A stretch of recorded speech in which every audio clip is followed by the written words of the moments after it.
Comment ça se fait qu'il y a des personnes qui sont tout le temps heureuses, joyeuses, qui dégagent une bonne énergie, qui transpirent le bonheur en quelque sorte, alors qu'il y a d'autres personnes qui ressentent moins ce bonheur, qui ont un peu plus souvent des émotions négatives, qui se sentent des fois tristes ou démotivées, enfin, qui sont simplement pas pleinement heureux? Est-ce que c'est une question de hasard ou une question de chance?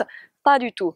Bienvenue dans cette vidéo, je m'appelle Samantha Hugli, je suis globe-trotteuse et coach auprès des femmes qui veulent trouver leur voie et aujourd'hui on parle de bonheur. Donc si tu me suis depuis un certain temps, tu sais que je parle généralement plutôt de voyage ou de mission de vie, mais je tenais vraiment à faire cette vidéo parce que je me rends compte que plein de gens font l'erreur et je faisais la même erreur de penser que le bonheur c'est quelque chose qui se cherche, c'est quelque chose qui se trouve et généralement on cherche en plus du mauvais côté, on cherche au mauvais endroit.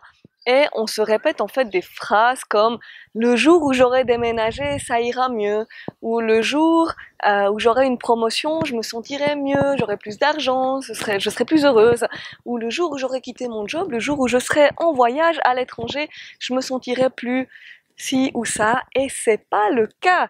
Donc oui, évidemment qu'on se sent mieux quand on est en vacances, évidemment qu'on se sent plus libre quand on est en train de faire un tour du monde ou quand on a démissionné, et on se sent peut-être un peu plus en sécurité quand on a un meilleur salaire. Mais c'est des plaisirs en quelque sorte à court terme, c'est comme un bonheur qui monte mais qui redescend à un moment donné forcément, à moins qu'on combine ces changements de vie avec des techniques qui amènent vraiment un bonheur plus profond auquel on peut accéder tout le temps, même dans les moments les plus difficiles. Parce que bon, le bonheur finalement, alors ça va paraître un peu gnangnan ce que je vais dire, mais ça se cultive, c'est comme un jardin, ça s'entretient, ça s'arrose, et du coup c'est pas juste une destination à laquelle on arrive comme ça. Alors la première habitude, et là je vais peut-être rien t'apporter de nouveau, c'est la méditation. Et là du coup tu me diras peut-être oui Sam, je connais, et c'est souvent là qu'il est le problème, c'est qu'on connaît, mais c'est pas suffisant de savoir. C'est un peu comme le sport, on sait tous qu'il faudrait manger sainement et faire du sport pour avoir notre silhouette de rêve ou pour être vraiment en forme. Mais ben voilà, c'est pas suffisant de savoir, il faut vraiment que ça devienne un style de vie, il faut que ce soit ancré au quotidien, ça suffit pas d'aller juste une fois par mois à la salle de sport. Et pour en revenir à la méditation, il n'y a pas besoin d'être là forcément 45 minutes en tailleur à méditer le matin par exemple, tu peux aussi juste pratiquer la pleine conscience.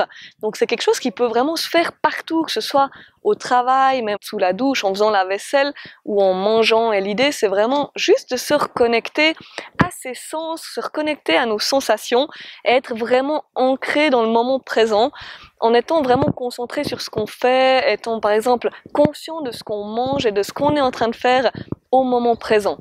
La deuxième habitude, c'est la gratitude. Et là, je vais te proposer deux variantes. Donc, tu peux pratiquer la gratitude par écrit. Donc, ça peut être dans un carnet ou par exemple dans un bocal avec des post-it.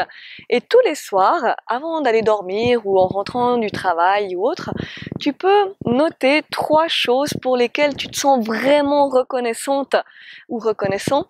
Par exemple, des choses qui se sont passées durant la journée, des bons moments que tu as vécu durant la journée, ou ça peut être simplement des choses que tu as dans la vie en général, que ce soit la santé ou simplement ton partenaire, tes amis, ta famille, ce genre de choses-là.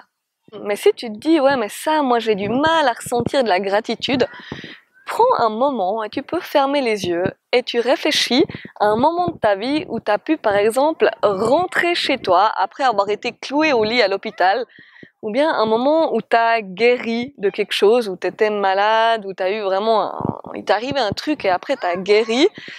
Et là, tu te sentais vraiment reconnaissante ou reconnaissant. Et par exemple aussi un moment où tu as eu super peur pour quelqu'un, tu as eu peur pour quelqu'un de ton entourage, un proche, qui a eu un accident.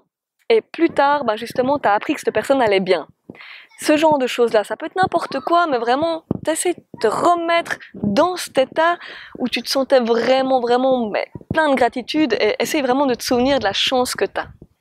La troisième méthode, et ça c'est juste hyper puissant, c'est d'être aligné avec tes valeurs et apprendre à prendre des décisions qui respectent tes valeurs les plus importantes. Parce que quand toutes tes décisions que tu prends, elles sont justement alignées avec tes valeurs, que ce soit des petites décisions comme par exemple est-ce que je vais boire un verre ou est-ce que je vais au sport, ou des grandes décisions comme est-ce que je démissionne, oui ou non, est-ce que je reste avec cette personne, oui ou non, ou est-ce que je vais investir dans cette formation, oui ou non? Et bien justement, quand tu connais ton système de valeurs par cœur, tu sais exactement quelle est la meilleure décision pour toi, laquelle va vraiment te rendre plus heureuse. Et du coup, non seulement tu n'as plus rien à cirer de ce que les autres pensent de ta décision, justement, parce que tu sais que c'est bon pour toi, et en plus, tu sais que tu regretteras jamais, parce que tu sais que tu avais une bonne raison de faire ce choix. Et ça, je te garantis que c'est un pilier du bonheur et que ça va te changer la vie. Et moi, ça a changé la mienne et à des personnes justement que j'ai accompagnées qui savaient pas trop quelle décision prendre dans leur vie.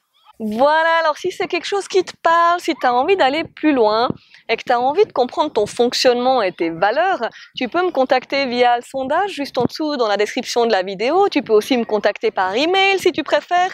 C'est aussi dans la description de la vidéo. Et si tu as aimé, abonne-toi pour pas rater les prochaines et je te dis à la prochaine vidéo. Ciao!